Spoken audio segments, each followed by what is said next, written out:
There's one night a year when the world forgets which side of the grave it's on. Halloween, as we call it, wears the plastic grin of candy and costumes, but under that cheap mask is something older, colder, and infinitely hungrier. Long before carved pumpkins and polyester witches, the Celts celebrated Samhain, the night when the veil between worlds was so thin you could practically trip and fall into the afterlife. The world grew still, the veil thinned, and for one breathless night, the living and the dead shared the same firelight.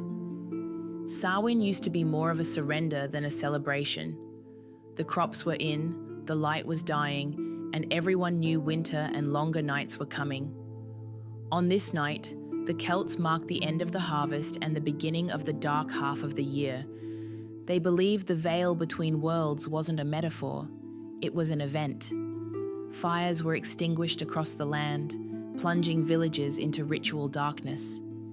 Then, from one sacred hill, the Druids lit a single flame, a beacon meant to call back the sun. That fire spread from hearth to hearth, a chain of light rekindling life from the edge of the void. The feast that followed wasn't only for the living. A seat was left empty at every table for the dead who might wander home, because on Samhain, the ancestors didn't knock, they walked right in. It was part reverence, part insurance policy. You kept the spirits fed, and maybe they kept the frost, or worse, away. For this one night, the world's rules blurred. The living and the dead shared a meal, the light and dark traded places, and time itself seemed to pause, holding its breath between seasons. That uneasy balance became the heartbeat of what we now call Halloween. Of course, if the dead could cross over, so could everything else. And some of those visitors didn't come back for hugs. Meet the Púca, the original trick-or-treater, if the treat was your sanity. The Púca is a shapeshifter, most often taking the form of a gorgeous black horse with a gleam in its eye that promises the night won't end where it began. It waits by lonely roads, offering rides to late-night wanderers. And like all terrible life choices, it starts out thrilling, wind in your hair, hooves pounding, the rush of wild magic, until you realize the horse is galloping straight up a cliff and doesn't seem to care much for gravity. By dawn, it dumps you miles from home, probably in a ditch, with only your poor life choices to keep you warm. Some scholars think the word Púca may have Norse roots, like Púki, meaning goblin. Others think it's just Ireland's way of warning, don't go wandering at night, you absolute fool. Either way, the Púca embodies that Samhain duality, chaotic and playful, dangerous but necessary. By November, the harvest lay in ruin, the fields stripped bare, the wild berries shriveled to ghosts of themselves. The blame, of course, fell on the Púca. They said the creature roamed the countryside after Samhain, spitting on anything left unclaimed, souring fruit and fortune alike. Whatever the Púca touched was spoiled, a final reminder that greed had no place once the veil closed and the world turned cold again. And if you think a demonic horse with an attitude is scary, wait until you meet what rides without a head. Enter the Dullahan, Ireland's headless horseman, and no, not the cartoon version with a pumpkin fetish. This one carries his own head, its skin the color of old cheese, eyes darting like candle flames.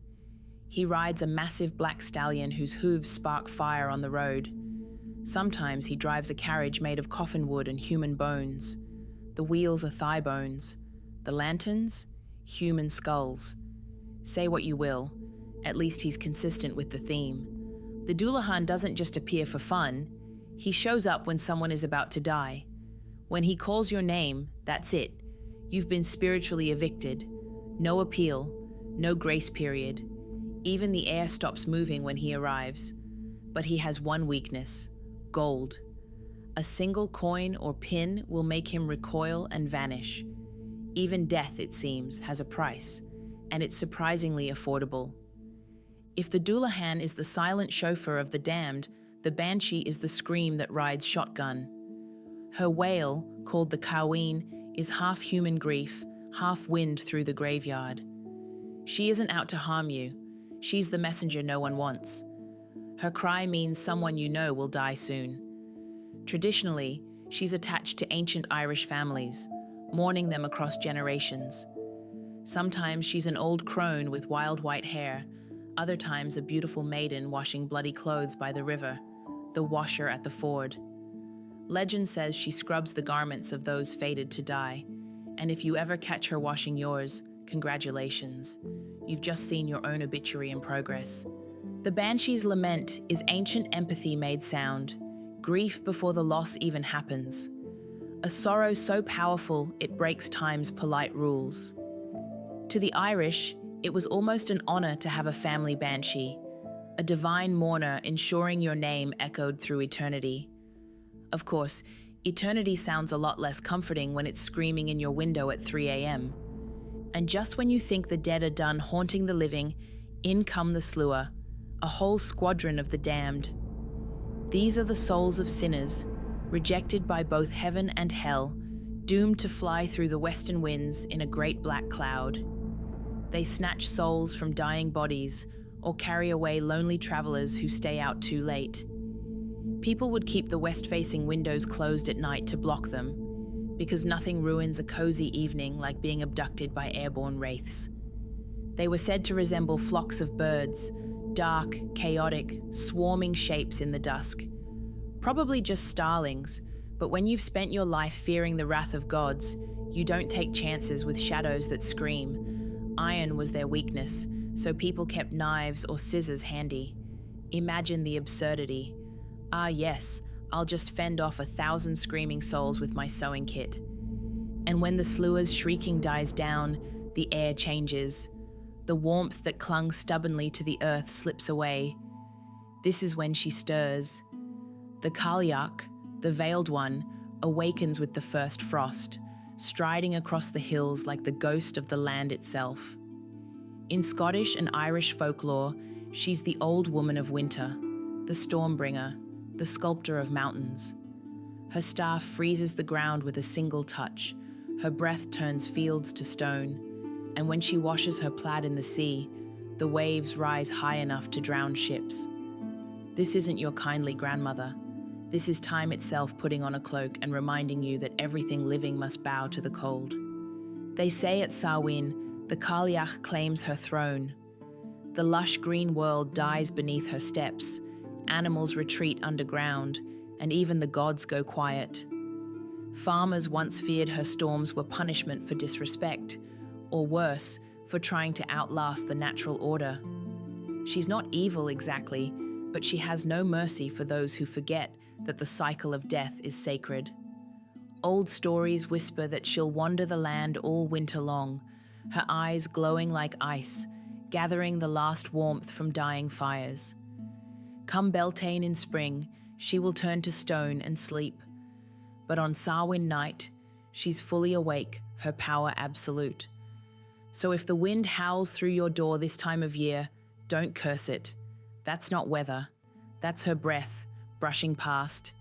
And you should probably thank her for letting it be only that. But if you want something truly haunting, something that crawls under your skin and stays there, look no further than the Fear Gorta, the man of hunger. Born from famine and desperation, he's a skeletal ghost wandering empty fields, forever begging for food. Offer him bread, and he blesses you with good fortune. Ignore him, and you'll be cursed to starve no matter how much you eat. He's the personification of empathy's absence, the hunger that outlives the body. The Fear Gorta's legend hit its stride during the Great Famine, when hunger itself felt like a ghost that wouldn't leave Ireland alone.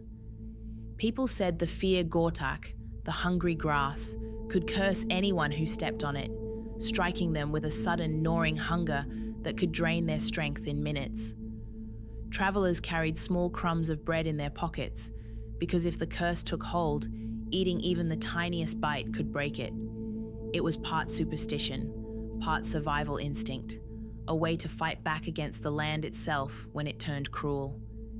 In every whisper of wind across an empty field, the Fear Gorta lingers, a spirit born of hunger and history, reminding us that forgetting pain never makes it disappear.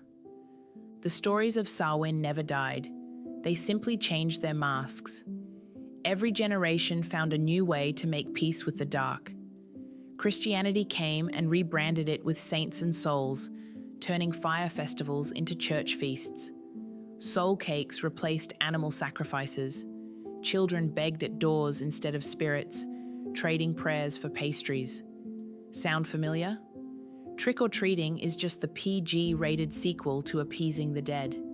And the Dumb Supper, where families set a silent meal for their ancestors, became another way to bridge the living and the lost, minus the risk of getting abducted by airborne ghosts. Today, we still play with that same boundary.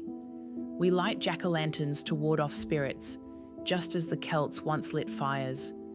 We dress as monsters to blend in with the dead.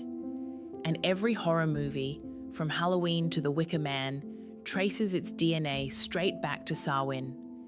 Even Michael Myers is basically a modern Púca, faceless, unstoppable, and just trying to ruin your night. What's fascinating is how adaptable this ancient fear is. We've traded druids for directors, bonfires for screens, and communal storytelling for solo doom-scrolling, but the instinct remains.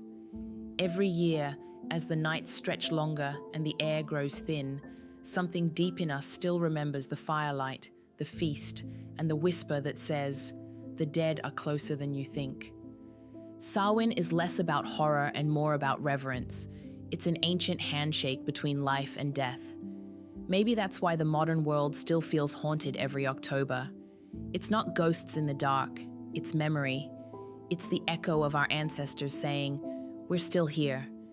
And by the way, we like the old rituals better. So the next time you light a candle on Halloween night, maybe take a second to acknowledge what it really represents.